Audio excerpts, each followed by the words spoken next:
There's some places you can go to in New York City where you forget about the rioting lunatics, the crazy politics. I've got the microphone in wind protection mode. Might sound a little better like that. But today we have election day from hell. People remember that Elmo meme where Elmo is in hell? Now we've got Zoran Muppetami in hell. We're all about to be in hell. It's terrible. Look, it's not just Zoran. Obviously, he's an idiot. People remember the video where I spoke to him long ago. Oh no, already poor signal. I can't believe it. Hopefully we'll get to better signal here soon. Let me make sure we're not, I got all this technology to not lose the signal, and it's already a poor signal in the middle of Central Park. What a disgrace. Are we live? I hope so. People remember I had that conversation with Zoran Muppetami.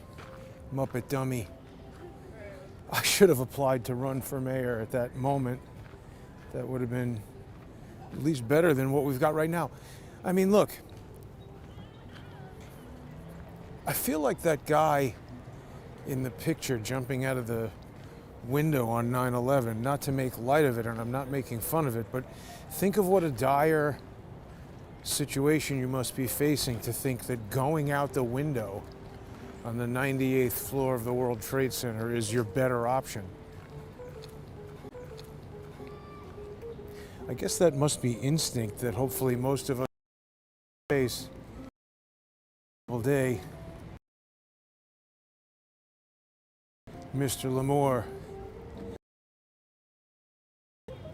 Yeah, well, right. Buildings in New York City now. It's funny, I have some photos. I mean, I've got some photos I've taken around New York. Historic stuff now, 30 years. And I mean, most of the people voting today probably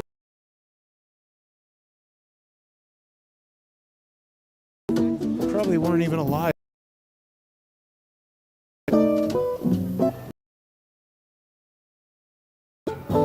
Has that kid got a violin in there?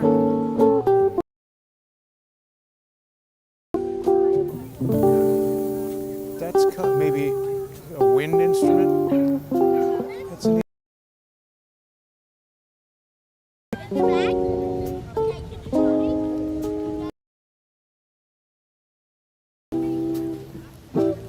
It's a beautiful day.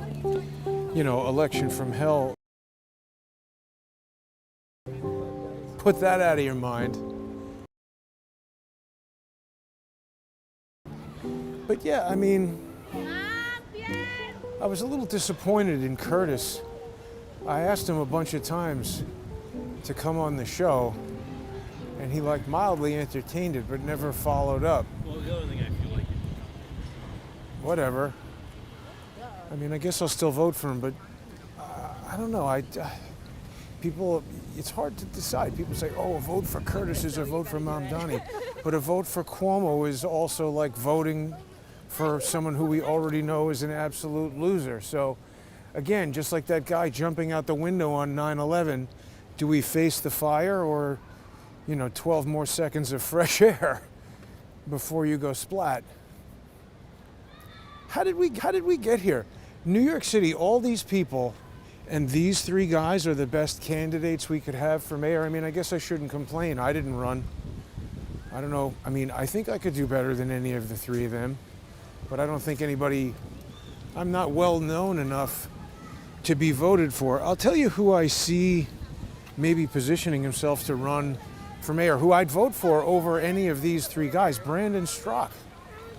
He's kind of done a better campaign. See, I don't understand why Curtis wouldn't connect with him. I guess they don't agree on too many things. But the only problem I had with Brandon's campaign was that he was just sort of saying, don't vote for Mamdani, which I agree with, but short of Brandon himself running or getting together with some particular candidate, what are you doing? You're telling people not to vote for Mamdani, and then so who do we vote for? Curtis or Andrew Cuomo. And then the other thing is we have all of these, you know, Poly Market and all of these, I guess, what are they? Betting markets saying 94% chance that Zoran is going to win. I don't know, that's nonsense. People have rightly raised the point of Hillary. Yeah, Karen says vote for Curtis. I'm going to go downtown. I'm up here in Central Park right now. I'm going to go down and vote. I think Curtis has not run an excellent campaign. He needed more money behind it and more television appearances, and see, poor connection again. Why don't we get a better connection in Central? The city is falling apart. We need city-run supermarkets. In fact, I think for 1 year, and if you can do that, then you can even as city council, they've already lost the connection. Let's see if we can get it back here. Let's go down this way. So we got to improve wireless network access in New York City. Everybody says this is the best city in the world. You know what? It's deteriorated over the last 30 years to a horrible extent. It's like a hot chick in high school who you run into in a restaurant and she's fat as hell. And you're like, hey, what the hell happened? How'd you let that go? Poor connection. You know, you go to like Seoul. I was in Seoul, South Korea, maybe 15 years ago. And it was the first time I... And here we are, 2000, with an network provider available. Oh wait, new e-bike law? What is it? Speed limit 15 miles an hour. Oh yeah. Again, I mean, that's not what the problem is. To that sidewalk. A lot of people talk about that. It was even a joke on Saturday Night Live. And I see it saying recover broadcast. People are going to say, oh, signal, how come other people are able to do it? It's a good question. I don't know. I mean, like I said, I constantly am having cutting edge technology on this that's supposed to make it work. But somebody says they think I'm being throttled. And it's saying poor connection of multi-G network. So I don't know why this would be happening. It's arbitrarily picking winners and losers, whatever it might be. Remember when Trump said the Emmys are rigged? Guess what? He was correct. It turned out in 2018, when Adam Sharp came in there, the first thing he had to do was bring in some outside auditing firm, which determined, oh yeah, they're rigged. The Emmys were, in fact, rigged. Here, this is a beautiful spot in Central Park. I'm actually glad to be here today. It's a beautiful day. Pathetic that we don't have a better network over here. Crazy. How far do I have to walk to get to a decent network? This thing is showing 4 bars. It should be working. I just said test all my 3D cameras over here. Oh, now, see, there are boats. Test all my 3D cameras over here. Oh, now, see, there are boats. Where have those paddle boats been for so long? Where have those paddle boats been for so long?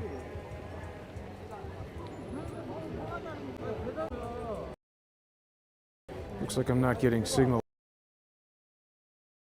Maybe moving will get me to more. Maybe moving will get me to more signal. Poor connection. Reconnect on this so we don't Again, I don't know why, and they don't seem to have this issue. The full uninterrupted video and Patreon Truth and on outsourcethetruth.substack.com and on it not working.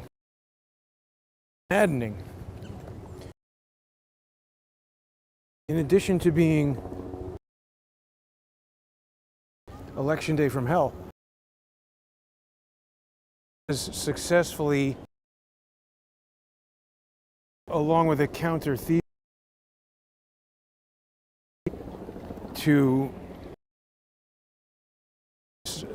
about Charlie Kirk. Interesting, I've been thinking about it quite a bit. Jam up that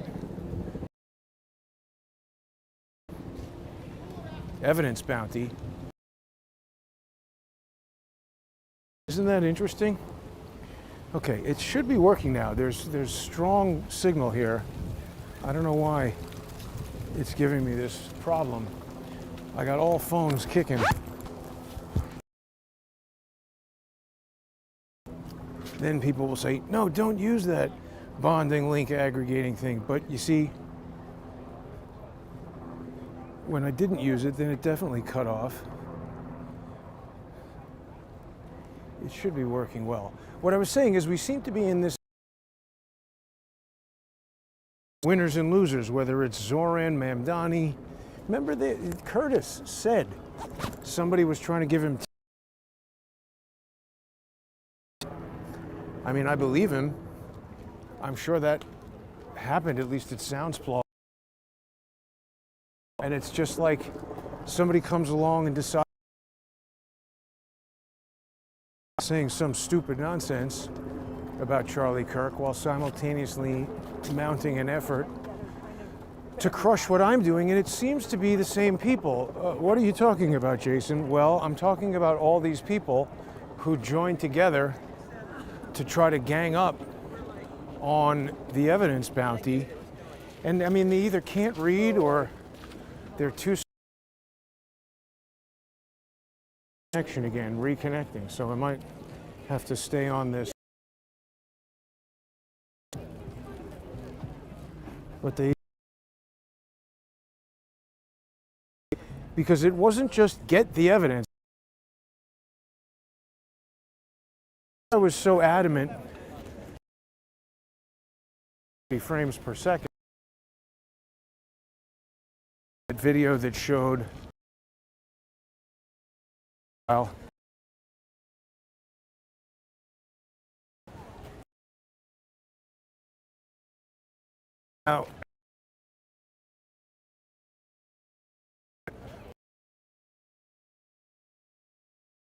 but I've been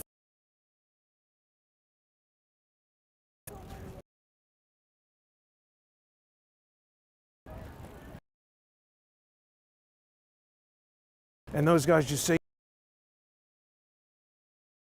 I mean, I'm all over.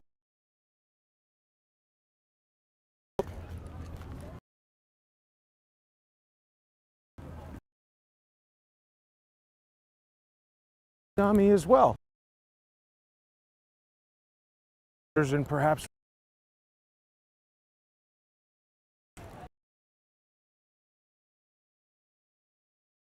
that even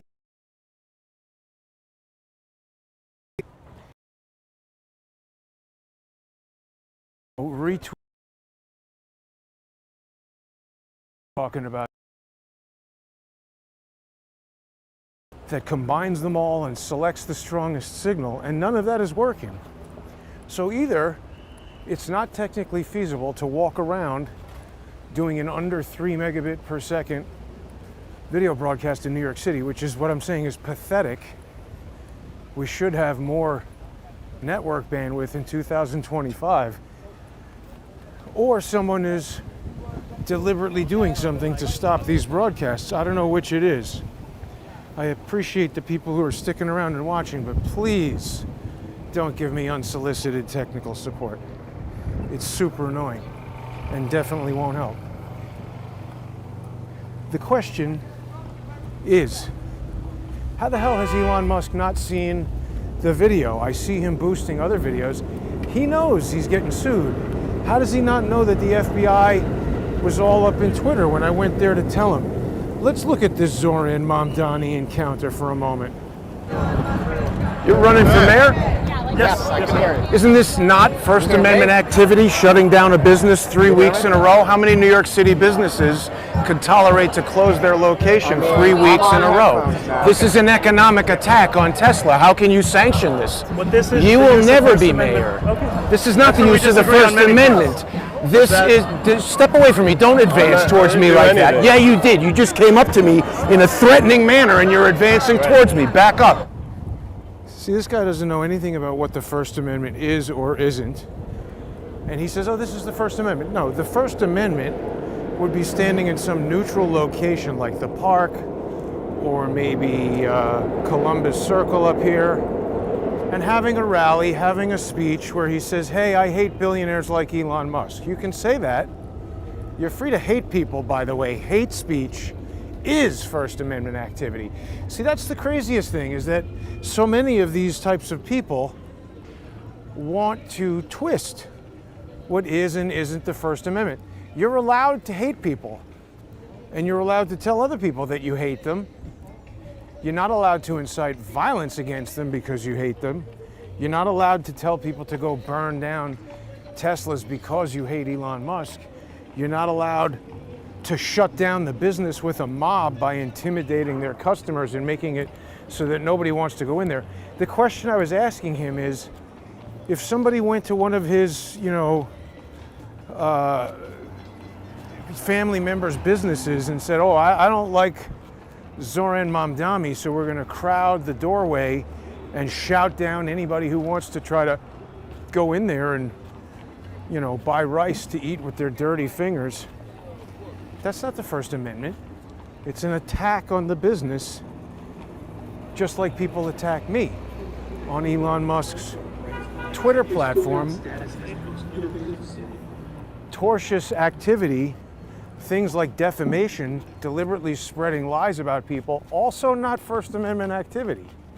You're not allowed to make things up to smear people. Now, again, it's who's going to enforce that? You got to bring a lawsuit. It's big and complicated.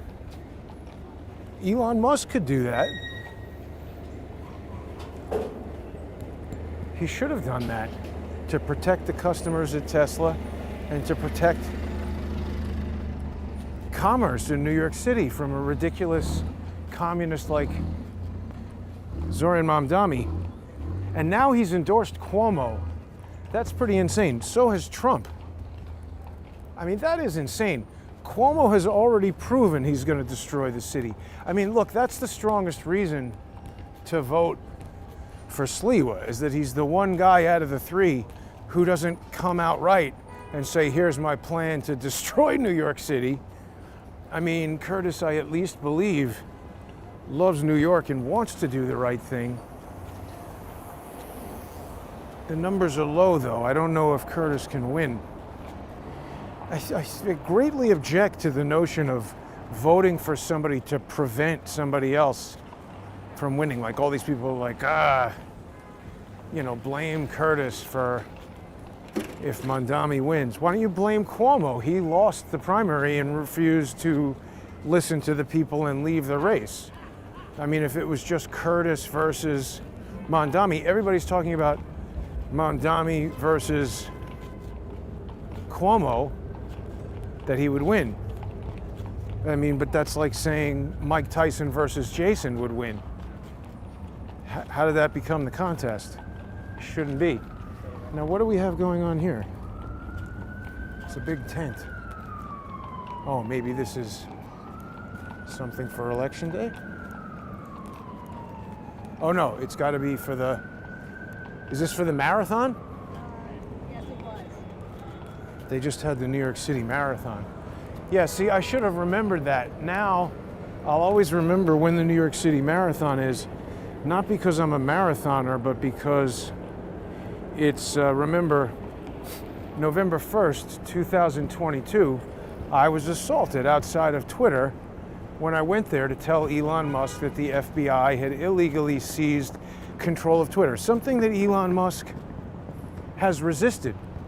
In fact, I've come to realize since then that,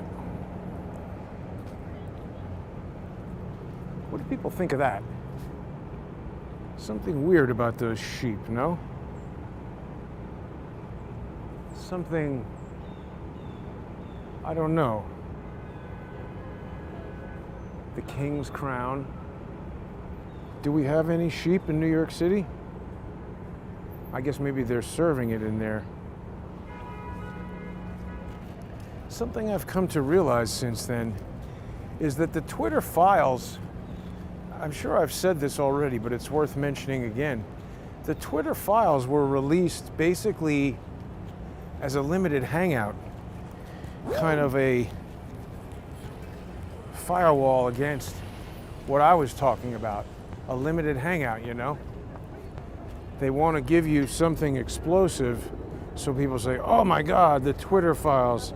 Elon Musk is such a free speech champion releasing this information, but yet he stopped short of actually releasing the information. Like, why haven't we had a trial of Adam Sharp, Valerie Caproni? These people are still up to no good, you know? We have all this stuff with Comey and Arctic Frost, and what's Comey's lawyer's name? Jim, who remembers Comey's lawyer's name? I'm forgetting it right now. Joe Hoft had an article about him talking about how he could have stopped 9/11, which Zoran Mamdani's aunt or whatever doesn't want to go on the subway because of 9/11.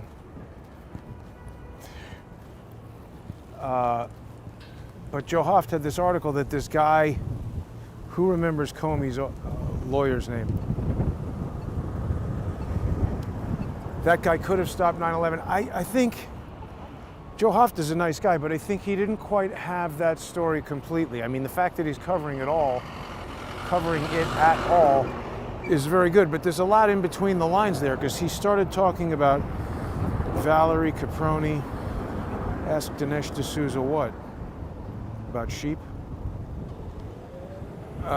He started talking about Valerie Caproni and Gregory Scarpa, who, if people don't know, Gregory Scarpa was a mafia informant for many, many years who was working with the FBI.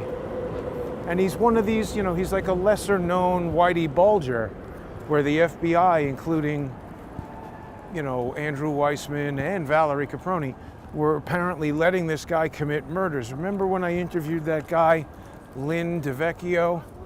He was a nice guy. Again, I think he didn't realize what they were doing, or maybe he did and he can't talk about it, but he was getting jammed up. You don't need a hotel.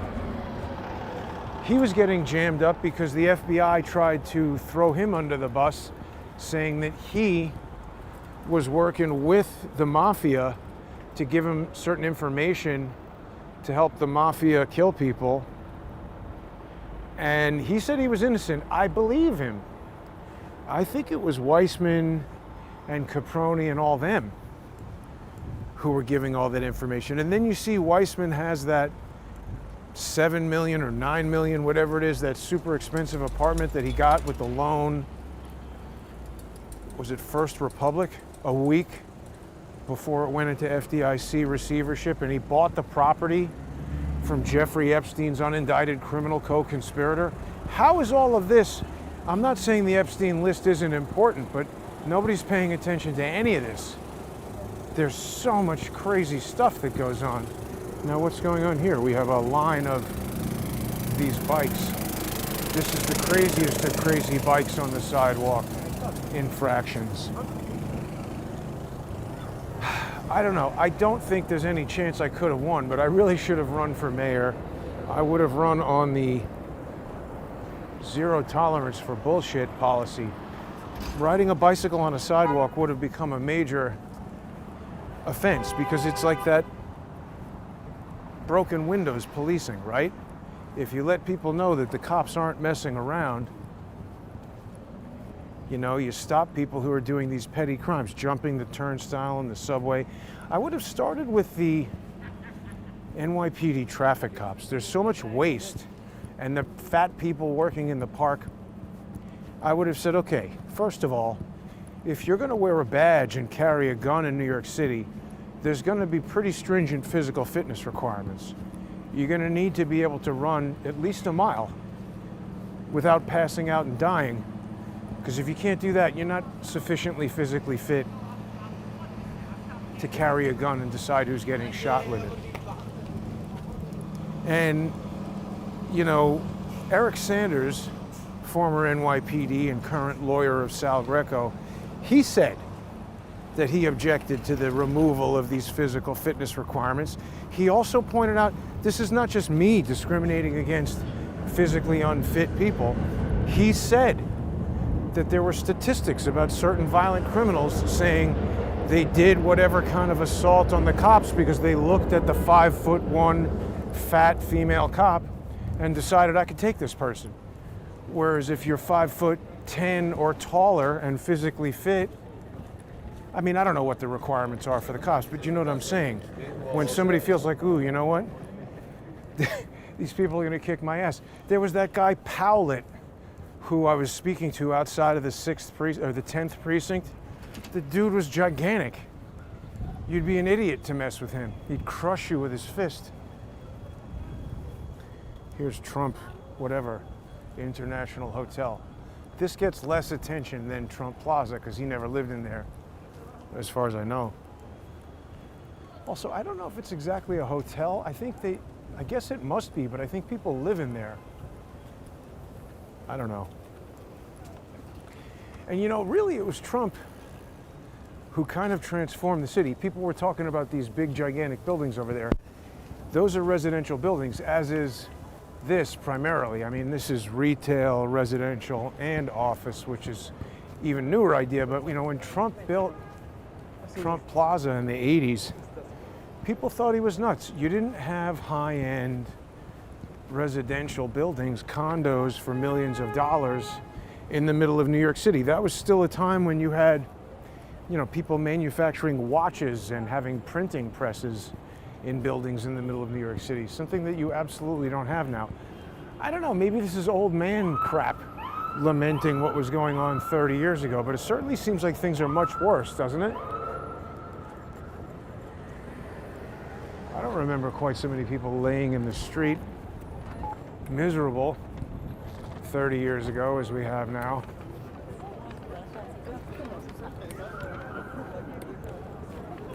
So what will happen? We're going to get either Zoran, Andrew Cuomo, or Curtis. And will either of those three men improve New York City? Or are we just in a downward death spiral? I know what Charles's answer would be. He's already gone. And I know I've said this before, but it's also worth saying again. You know, Zoran Mamdani's whole idea that he's going to make New York City more affordable for families, I'm sorry, that's the wrong approach. That's not what it is supposed to be. It's literally like the Cadillac Cimarron or the McDonald's veggie burger. What I mean by that is certain things are a certain thing and you can't try to change them. When they tried to make the inexpensive Cadillac, nobody wanted it. All it did was diminish the prowess of Cadillac overall by giving you a cheaper, crappier one that nobody wanted. And then that made people think, well, maybe Cadillacs aren't so great. What you need to do is you need to elevate Cadillac, make it better. And that might mean it's more expensive, but then people want it. Got to work harder to get one. And they cost more money, they can be better. That's what New York City needs to be. It needs to be, if it's too expensive for you to live here, you got to come from another state or the outer boroughs or someplace else and work hard to start a unique business or be better at something than anybody else. do something that you can't do anywhere else, not to have city-run supermarkets. The city can't run a park. How is it going to run a supermarket? You know, I might get on board for that idea if every single thing about the city was the best run thing on earth. They can't even run an election. You know, we saw how they had Eric Adams, who's supposed to have dropped out. He's so stupid, he can't even drop out of an election properly. His name is still on the ballot. I think I forgot to finish this idea about the people who were trying to crush my evidence bounty. Today is November 4th. Nobody has presented a countermanding counter thesis explaining what those three dots are. They've just ignored what I've said. They didn't say no. That's not the way the Dolby patent works. It didn't say no. The Dolby patent doesn't prioritize radiometric values over temporal order of exposures. That is what it does. That does explain why those dots appear to be moving. They're not actually moving, remember. A video is an illusion, a sequence of still frames that create the illusion of motion through the persistence of vision. So if something in the technology presents data from a frame temporally out of order, meaning this radiometric, this brighter light value is important for the exposure mapping that we're doing to create a radiance map for a high dynamic range video, which the patent tells you uses a normal 30 frame per second video, dog with shoes, plus additional exposures. Where is it getting those additional exposures?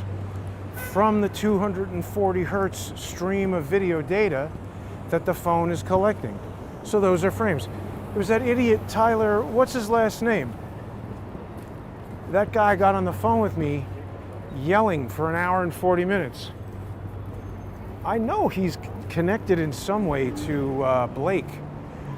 Right, I was talking about Elon Musk choosing winners and losers. I think there's almost no way he hasn't seen that Zoran Mamdani video. 3 million people have seen it. I'm yelling right at Zoran about him attacking Tesla. He didn't like that? Click. He doesn't retweet that? There's a reason. He's not interested in knowing that the FBI has illegally infiltrated Twitter right before he's about to buy it. I think there's a reason, and I think it's the same reason. We never heard the explanation.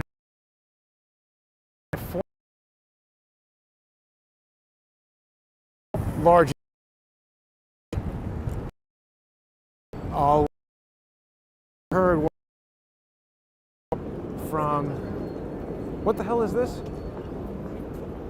They don't want some idiot like me to rise and fall on the strength of my ideas or my talent or anything like that. And I think it all ties together. I think it ties to these guys who are messing with the Charlie Kirk evidence, Blake, Tyler, that guy Ryan Mata. What a loser he is, you know? I found out he was bankrupt in 2011 or something like that. Look, it happens. I have friends who have been through bankruptcy. But I don't know, does that make him a pillar of integrity? Or does it seem like maybe every website he has is about Bitcoin and every kind of financial grab you can think of? I'm here trying to, frankly, swim against the tide, share this kind of information with people. All I'm saying is, please become a sponsor if you like the information. Subscribestar.com or patreon.com/crowdsourcethetruth. It's only $5 a month. Even, you know, they sent me an email saying, hey, it's been, 800 and some odd something days since you've ever increased the price of a tier of sponsorship. Why don't you increase it? And I said, I'm no economist, but I think when you make things more expensive, less people want to buy it. Remember, I was initially trying to make these sponsorships $2 a month so that as many people as possible could sponsor. That worked. There were a lot more sponsors at $2, but what I quickly figured out was there were too many services that I needed to pay. And when that many people were watching the videos, $2 a month didn't cover it. So the economics didn't work out. $5 a month, it works, but I really need more people to sponsor the show. And these guys are dead set on getting you not to sponsor the show. See, this is what I mean. This guy, Ryan, who had a bankruptcy in 2011 and is essentially, you know, just like George's brother, this guy's kind of like judgment proof. So he's the perfect guy to involve in offensive lawfare operations because nobody wants to sue that loser. Yet at the same time, he says he's got video editors working for him full time. How does he do that? I don't know. But he's like a huckster, constantly pushing some kind of nonsense. Why hasn't TPUSA released their videos, somebody? That's a good question. I don't know. See, and that's the thing. Ryan was at the tip of the spear on a lot of conclusions about who did what before we really had strong evidence. And I think the people within TPUSA are the most suspicious. The security guards, that guy who took the memory out of the camera. To be fair, he did mention that. But my point is, he was very big on promoting Blake and lying about me, telling everybody, oh, go follow Blake. And if you look at how that worked out, strictly by the numbers, Blake went from a very, very small account on Twitter to now over 30,000 in about a month. That can take a year or more to do organically. So again, I look at this inorganic growth, who Elon Musk decides to boost or not. Remember when I was outside Madison Square Garden having words with Jack Posobiec, who I thought was an all right guy before that encounter. He seemed to be on his way inside to meet with that I was getting in the way of.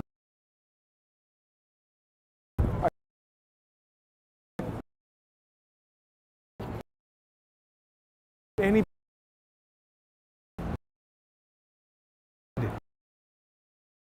Charlie,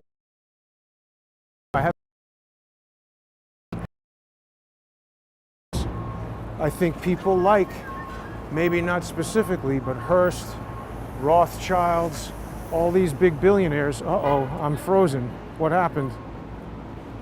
We're frozen. Can we get the video back? Let's see what happens if we disconnect this. Let's take a station break for a moment and try and get that camera back. Input. Is it gonna work? Oh, I think so. Nice. Saved it. Good. I think there are people, billionaire type people, international mogul type people, Hearst, Musk, Zuckerberg, Gates, the list goes on and on, Rothschilds. They want us all fighting, you know? Nazis versus Jews, black versus white, Israel versus Palestine. And they just want to stoke the flames of those fights. They want to get me into those fights. Isn't that what Tyler did? Here's a new Whole Foods, or at least one I didn't know about. They just want to stoke both sides of the fight, make hatred reign, Black Lives Matter, all that stuff. You know, that's what Zoran Mamdani is all about, stoking those flames. That was never an issue. When he was 8, honestly, I don't remember anybody ever. I mean, when I was in high school, I had Muslim friends, and we never even thought about it or talked about it. Really. If you think about it, 9/11 actually was a really polarizing event.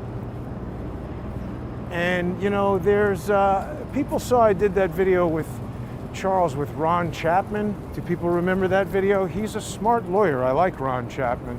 Good information with us. Real brain.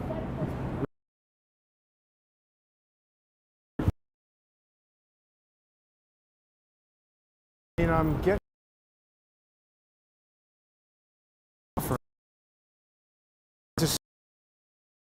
uninterrupted on subscribestar.com and patreon.com. Yeah, I see it says poor connection, reconnecting, but this thing says 4 bars of 5G, so what the hell? Let's see. We'll put it on subscribestar.com and patreon.com/crowdsourcethetruth, crowdsourcethetruth.substack.com. For people who follow me on X, you also get access to uninterrupted posted and other sponsor exclusive content. Follow me on X at JG_CSTT and subscribe there. But yeah, they just seem to want to stoke division, polarize people over something, you know? My issue with Mandami is not that he's a Muslim. It's, first of all, we need to clearly distinguish something. Like I was just saying, I had friends in high school who were Muslim. They're not Islamists. That's an important difference. It's like the difference between somebody who is Jewish and somebody who is a Zionist. And by the way, I think in both of those camps, there's a lot of Muslims who say, yeah, I'm an Islamist because they like Islam, but that's not what I'm talking about. I'm talking about the radicals in those political movements.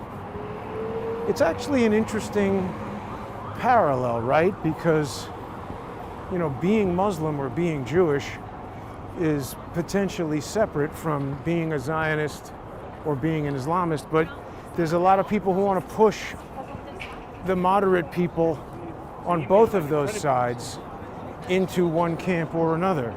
And they do it by stoking hatred, you know? So that's really what that guy Tyler and Ryan, those guys are despicable because they're guilty of that, you know, stoking this polarization.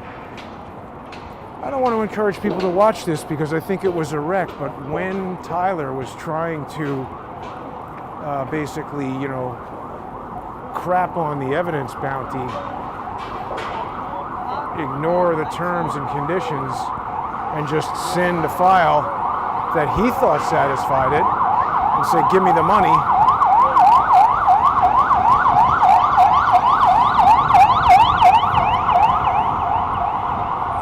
You know, forget about,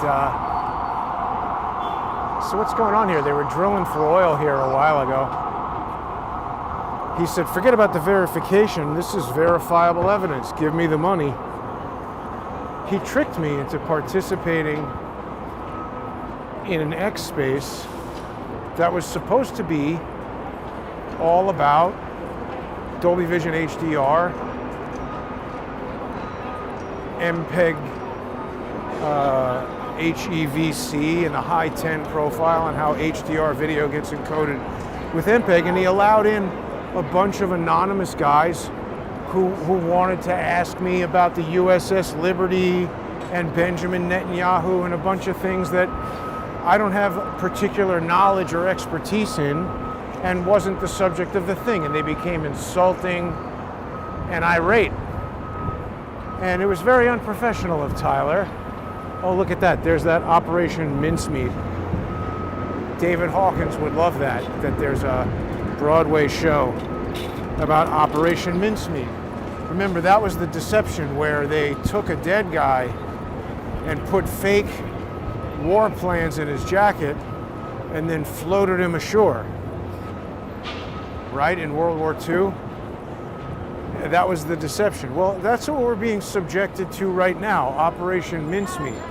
So they're going to work really hard to put Zoran Mandami in there because he's part of this deception. I mean, it's obvious. I don't understand Elon Musk because on the one hand, he's complaining, saying, oh, the election, you know, we've got Mandami on the ballot twice. We've got Eric Adams on the ballot. They're not checking people's ID. Well, you know, part of the problem is if you allow Twitter to be used as a social engineering platform, if you allow X to take over and deceive people into thinking it's free speech when it's actually a limited hangout social engineering platform. Somebody says that X Space was a train wreck. Obviously, that was his plan from the beginning, to trick me. Just like Operation Mincemeat, sticking plans in the dead guy and floating him ashore, you pretend it's one thing when it's actually another. The evidence bounty has worked out really well, and thanks to everybody. I think it ends at 11:59 p.m. tonight. Check the terms and conditions, but it's got to be, right? November 4th is today, so 11:59 p.m. Potentially somebody still has the opportunity to present a counter thesis that'll disprove what I'm saying. But how are they going to do that? Again, you'd have to prove. See, Tyler just thought presenting a 30 frame per second video would do it.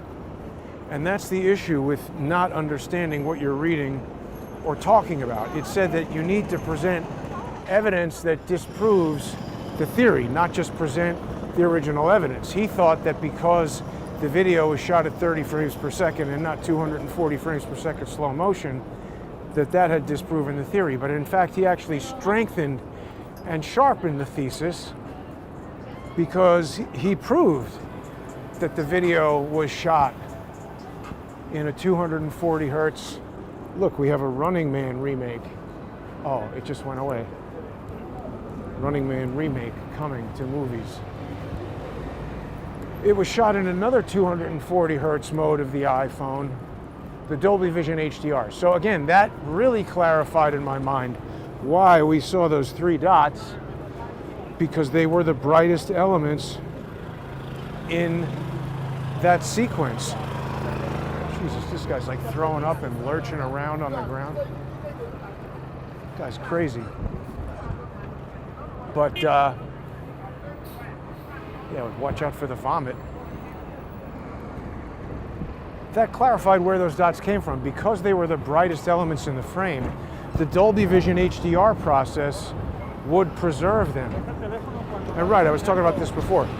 A video is not actually motion, it's a sequence of still frames that creates the illusion of motion by presenting you with still frames, and persistence of vision is what does that. When we start getting into these much more complicated computational photography features like Dolby Vision HDR that do a lot of things beyond just simulating motion, they're trying to create these really high dynamic range images and radiance maps. The patent tells you that it's storing these other exposures in addition to the 30 frames per second video. So that's more frames or elements from frames. You know, we want to get into the semantics of the words. The other thing is the guy was going crazy with not letting up. This movie was such a flop, Tron Ares. There was somebody who said she loved it and was upset that I said it was going to be a flop. I thought it actually looked cool and wanted to see it. I didn't even realize it flopped. Maybe they did a bad job of advertising it, or maybe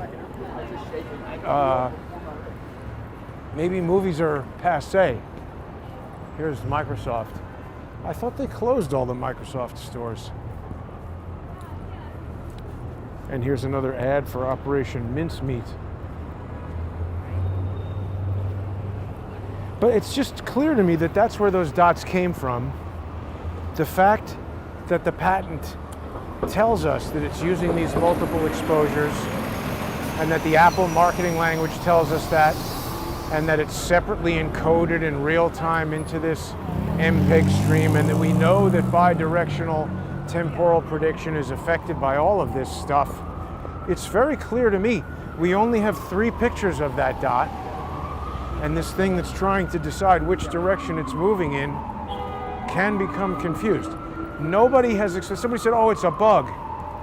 But there's no other bug in that sequence of frames that moves quite in that way, right directly towards the back of Charlie's head, right before something penetrates his neck and comes out the front. People saw that Range Day Bro did a video where he shot, I guess, a was it a 5.56 or a 2.23? I don't know what all those numbers, I've heard them. I'm not claiming to be a gun expert.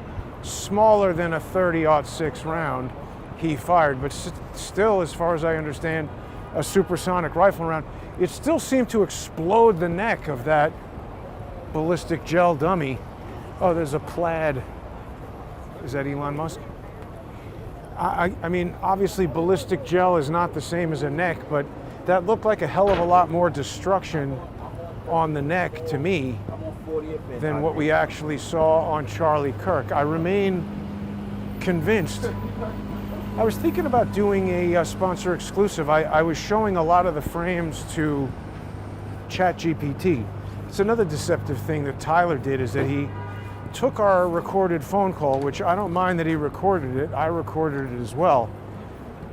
But he took the transcript from it and he fed it into AI with the prompt, find all the deceptive statements in here, or all the false statements in here, or something like that.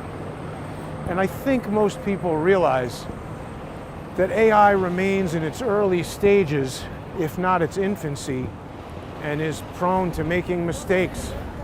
And it works in certain ways. It's not infallible. When you prompt it to find a false statement, it's going to search for something that has the highest probability of being false, and maybe even tell you that something is false when it isn't. And, he treated that like it was some sort of finding in court. He didn't know what he was asking it for. And I told him after he presented me with that, I said, hey, Tyler, the conversation that I have with you, a digital video novice and a human on the phone, is vastly different than the way I would prompt an AI for answers about this. So again, he wanted me to play his stupid game, and he's like, oh, well, how would you prompt it? Prompt it this way, prompt it that way. And the answer is the whole thing would be set up entirely differently. And you can't just, take a contemporaneous and contentious phone call and ask whatever he wants to ask AI and then say that's the definitive answer about it. What I was doing the other day that was quite interesting is I gave it a sequence of images. And by the way, there's a lot of things that the AI doesn't even want to tell you about this, because it'll say things like, I can't give you information about whether something did or did not cause a fatal injury to an actual person. And then I would tell it, well, I just want to analyze the physics of this. Look at the shirt puffing out. I was asking it specifically if a 50 caliber round going 500 feet per second, and by the way, that's approximate. Another stupid idiot in this whole mix is Gary Melton, who's like, Jason thinks it was an air gun. You're talking about 75 joules and you need at least 200 to be fatal or whatever. Well, first of all, what Gary was talking about was like a 22 caliber, 100 grain round or something.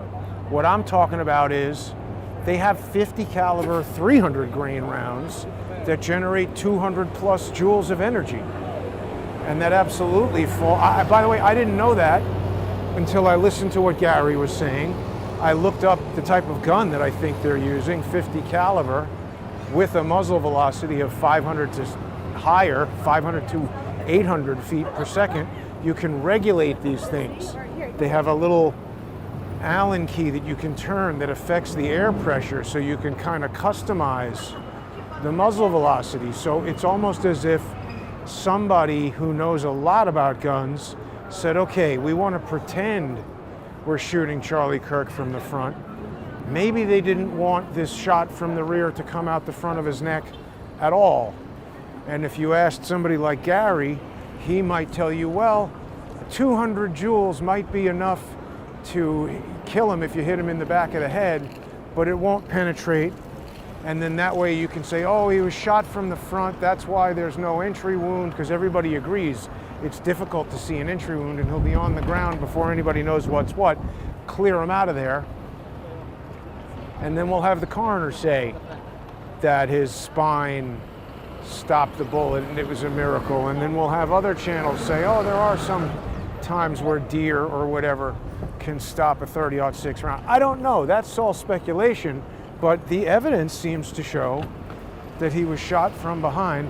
Here, we're gonna have a lot more of this with Zoran Mamdani selling food illegally from igloo coolers on the street, taking away money from restaurants and businesses trying to pay people, funding organized crime. People say, oh, they're just trying to earn a living.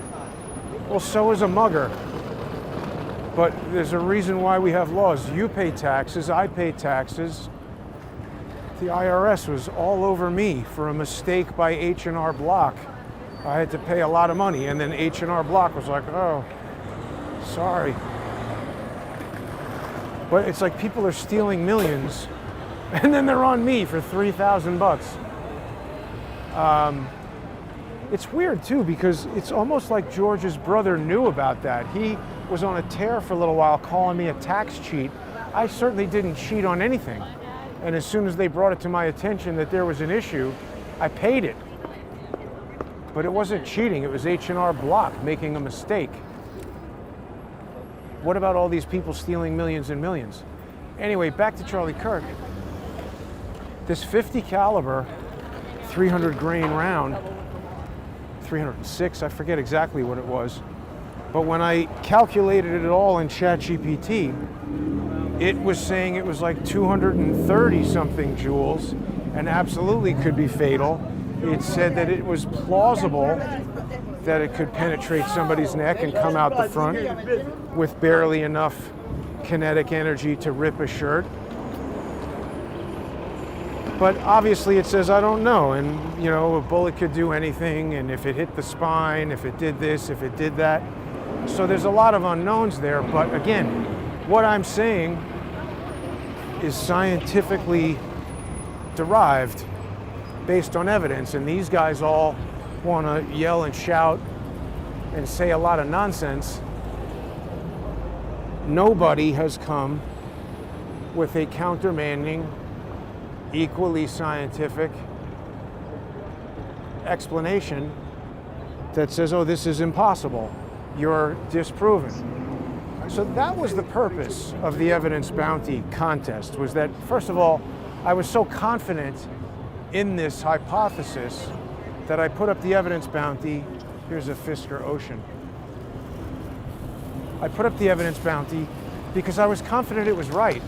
And what I really wanted was to get to the bottom of the evidence, which was presented in a very suspicious way. First is 20 frames per second, which I don't think people appreciate how unusual that was and how difficult it is to get to a 20 frame per second MPEG file with the high 10 profile. It's not just any piece of software that can do that. It was someone pretty sophisticated who did that, and why did they do it? I haven't checked DaVinci Resolve, but definitely Adobe Creative Suite can't do it. Adobe Premiere Pro, After Effects, Media Encoder, none of those can do it. They cannot do it. I tried. FFmpeg can do it. I think that's what was used. And again, that's, maybe Samir Masi did that. Maybe Zeb Boykin did that. Maybe somebody else did it. I don't know. But those guys all acted very suspiciously about it and got increasingly suspicious when I asked more questions. To me, that's kind of weird. A more normal reaction when I raise these questions, if you're a legitimate independent investigator, might be to say, hey, those are good questions. I'm also interested in learning the answers to that. What the hell is going on in here today? That is Penn Station.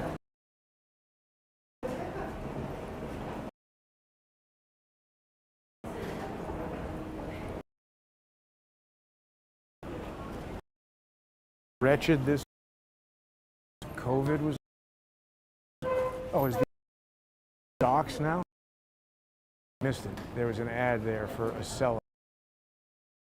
They're trying to make it like a plane now. Poor connection.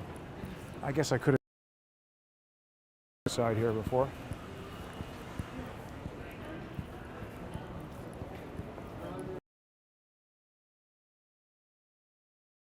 This is a major train station. You would think there'd be good internet there. The thing we need to do to improve New York City. Better infrastructure. Make sure it doesn't flood when it rains. You know, you start taxing rich people, they're going to leave. And they're going to take their businesses with them. They're going to take their employees with them, or make a lot of unemployed people. There's going to be less people to buy bagels and donuts and hot dogs and pizza. So these places are going to go out of business. Then you're going to have more retail space available, driving rent down, or making it more difficult for people to rent the existing spaces. And then it's just a death spiral for New York. That seems like a new elevator. See, this is a bar. This used to be a Thai store. Get your booze on. Is it even lunchtime?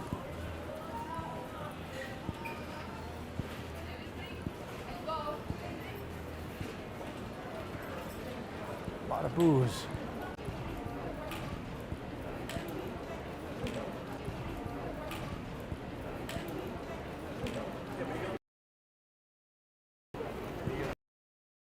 Be the police, which would be conducive and criminality.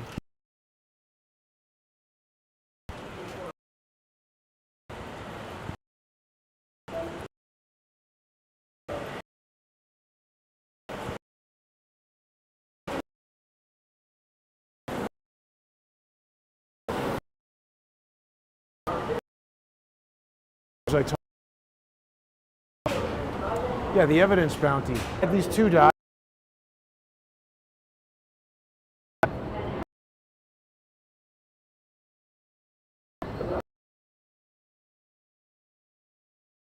Because to appear out of order, making them look like they're moving away from the guy. It's amazing that sequence of events blew up everything with Cullen. Is Cullen back on Twitter? Nobody has seen him since. It's almost a month, 3 weeks. It's quite a vacation.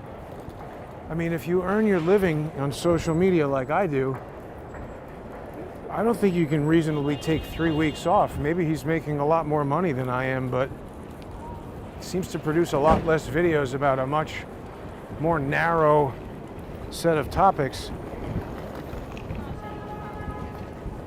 Never know. Very strange, but I hope people will subscribe and sponsor on subscribestar.com/crowdsourcethetruth, patreon.com/crowdsourcethetruth, crowdsourcethetruth.substack.com, and also by going to @JG_CSTT. So all of the people who did boost the bounty by going to crowdsourcethetruth.org, they would have read and agreed to the terms and conditions, which made it clear that it's another way to support Crowdsource the Truth. I mean, it got us to that original evidence, which again, those guys thought the evidence in and of itself disproved what I was saying because it was 30 frames per second, but it didn't. It revealed that I was on the right track, and as I said, it sharpened the hypothesis. Remember, then we had Chris Martenson, who lied. He lied to me on the phone. He said he was going to look at your stuff. To me, that meant he was going to review the videos that I had put out, which would have included the discovery with Zeb Boykin, where Zeb points out that, oh no, that can't be the bullet because it's moving in reverse. And within seconds, I said to him, wait a minute, I think that's an MPEG artifact. That's a video encoding artifact.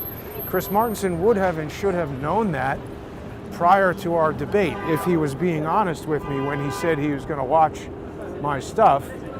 And the debate was the moment for him to say, no, I disagree, Jason, because that's not how MPEG works.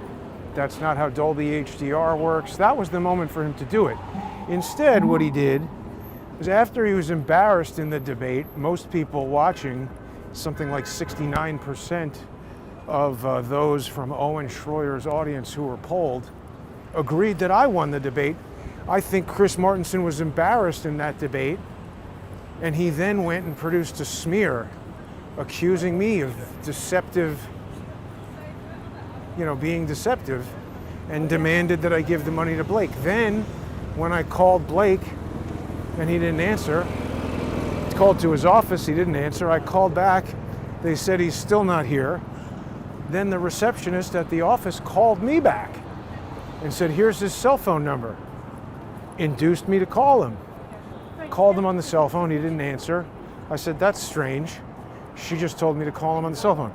Called him again. I figured maybe he just left the office and I missed him. Give him a minute to get into his car and get the Bluetooth going.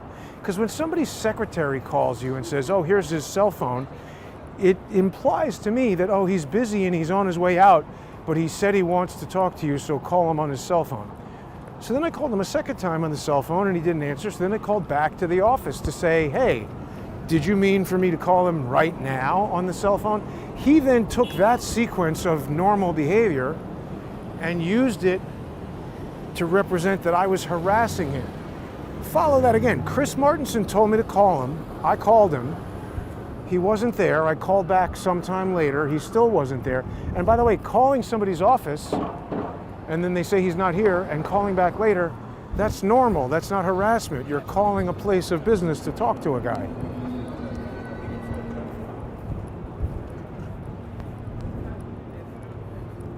Oh yeah, we also have people running for DA and stuff.